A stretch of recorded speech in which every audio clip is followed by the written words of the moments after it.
Добрий ранок, хочу показати, як заводиться машина зранку, тому що стукає щось під клапанною кришкою на гарячу. Хочу зрівняти, показати, як працює зранку і на нагріту.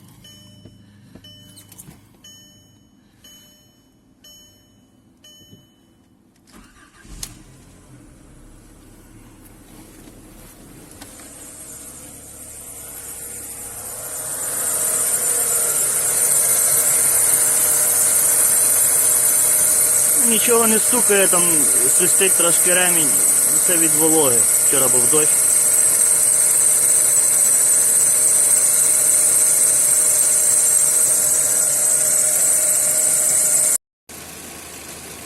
Шкода Фабія 1.4 MPI.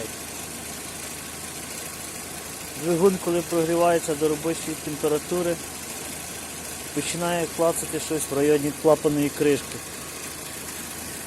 Зараз постараюсь показати, коли трошки краще прогріється мотор.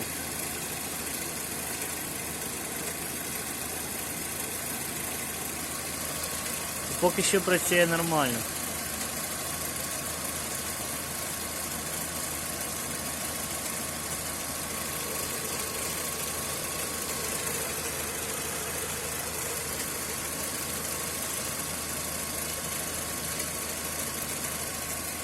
Саме починає проявлятися, коли їздиш на довгій відстані, коли мотор дуже добре прогрівається.